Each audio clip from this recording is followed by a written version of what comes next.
Bismillahirrahmanirrahim. Assalamualaikum warahmatullahi wabarakatuh. Maha suci Allah, segala puji dan syukur kita panjatkan kehadirat Allah. Semoga kita selalu dalam bimbingan rahmat dan ridha Allah Subhanahu wa taala.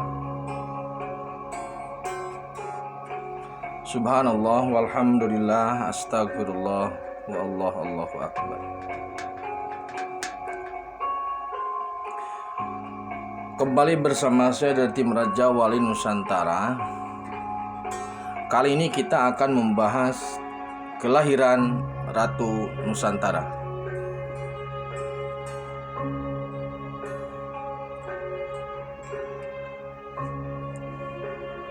Pada beberapa video yang sudah lama, kami pernah membahas terkait dengan kemunculan dua ratu. Maka momentum kali ini kita akan membahas kelahiran ratu. Kemudian logikanya, bagaimana mungkin sekarang baru lahir tapi video tentang kemunculan sudah terlebih dahulu. Kemunculan momentumnya adalah materi atau physically, sedangkan kelahiran ini momentumnya adalah momentum simbolik.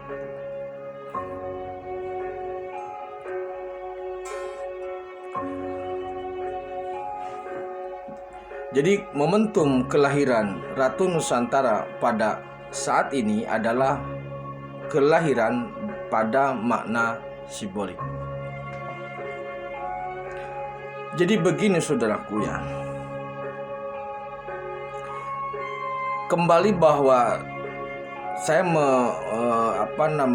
menegaskan bahwa makna ratu dalam definisi Jawa itu tidak terikat gender gitu. Jadi ratu bisa seorang laki-laki tapi juga bisa seorang perempuan. Namun belakangan ini ratu kemudian bergeser menjadi gender bagi perempuan. Nah, yang saat ini kita bahas adalah ratu dalam definisi perempuan atau rani. Jadi ratu dalam makna rani atau ratu dalam makna perempuan. Kehadiran sosok ratu bagi Nusantara ini memang ditunggu oleh orang-orang yang memang concern atau yang memang fokus di dalamnya. Kajian-kajian atau keilmuan-keilmuan atau terawangan atau apapun namanya terkait dengan upaya menggali informasi tentang ratu ataupun SP ataupun lain-lainnya ini banyak dilakukan. Saya akan mencoba menghubungkan antara video yang lama terkait dengan kemunculan dua ratu dan kemudian sekarang terkait dengan kelahirannya. Ada rentang jeda yang cukup panjang. Apa itu?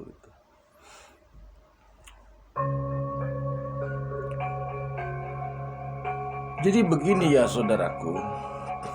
Biasanya orang yang diberi amanah tapi memang tidak dalam kehendaknya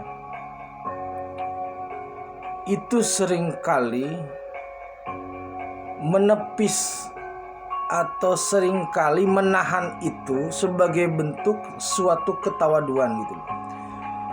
Sebagai bentuk kerendahan hati. Biasanya orang-orang yang tidak berambisi terhadap sesuatu kemudian dikasih apa yang sesuatu itu, maka biasanya ada semacam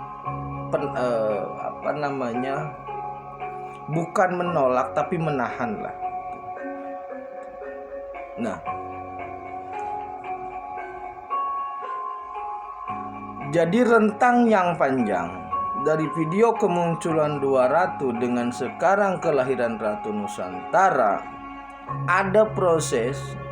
Kami melihatnya ada proses panjang yang mengukuhkan sosok ratu ini dalam posisi yang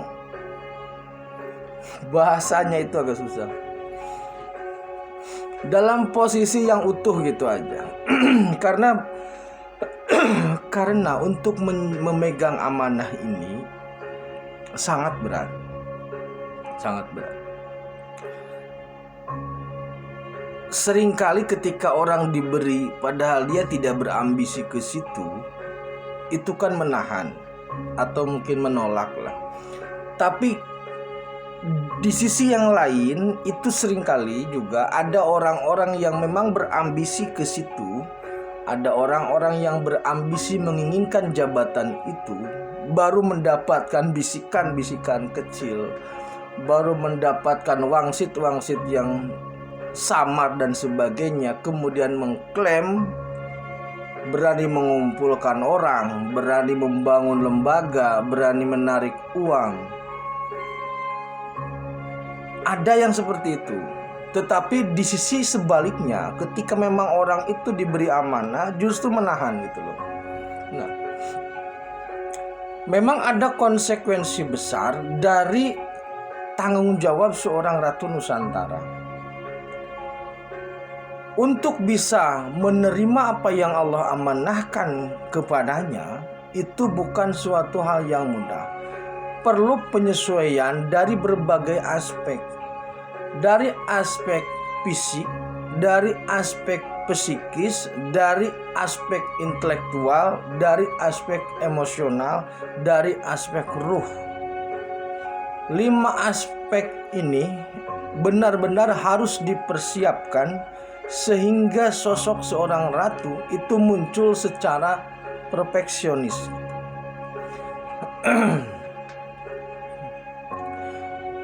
Karena walau bagaimanapun ada konsekuensi yang besar ketika seorang yang ditunjuk Gusti untuk mengemban amanah ini kemudian mengatakan, "Ya, saya terima." Nah, momentum "ya, saya terima" itu akan membangun satu konsekuensi besar. Apa konsekuensinya?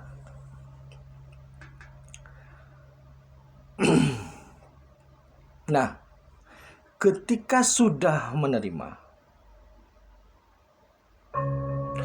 ketika dia atau beliau atau sang ratu ini sudah menerima secara psikis, emosional, intelektual, dan ruh, maka rentetan lanjutannya itu sangat luar biasa. Karena ketika amanah ini diberikan, fasilitas itu mengikutinya. Nah, fasilitas inilah yang merupakan amanah yang luar biasa, karena akan melibatkan atau akan berefek, akan berdampak, akan menolong banyak manusia, banyak umat, banyak negara, banyak orang.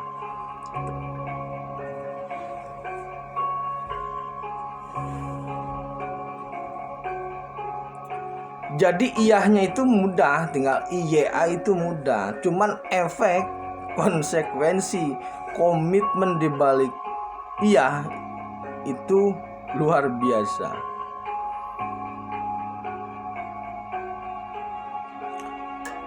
Dalam diri seorang ratu itu terdapat semacam wadah. Karena ratu bagi Nusantara itu ibu pertiwi. Jadi di situ ada wadah, ada kehidupan. Maksudnya ada energi untuk sumber kehidupan, energi finansial lah salah satunya seperti itu. Wadahnya di situ. Karena dalam budaya kita biasanya seorang ibu, seorang istri itu tempat untuk mengelola finansial itu.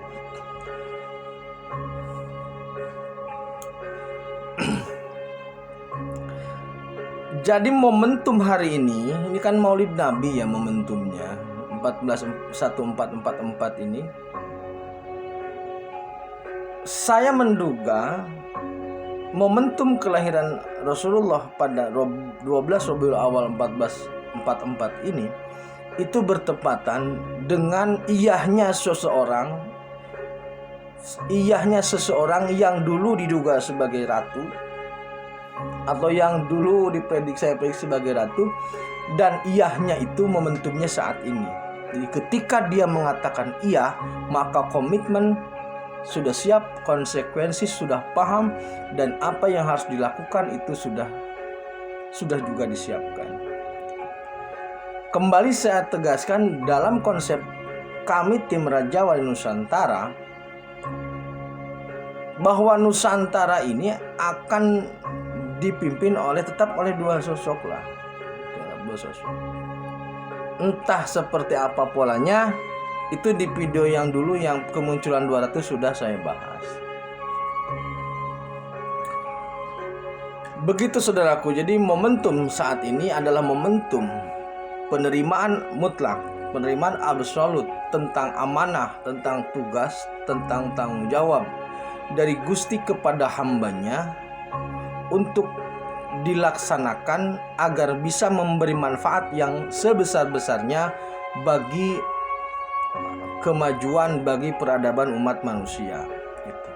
Momentum kelahiran Ratu Nusantara bertepatan dengan momentum kelahiran Rasulullah SAW. Kelahiran Rasulullah adalah kelahiran fisik, namun untuk seorang ratu ini adalah momentum kelahiran tanggung jawab atau momentum kelahiran penerimaan. Terima kasih, tetap tingkatan iman dan amal soleh. Akhirul kalam, assalamualaikum warahmatullahi wabarakatuh.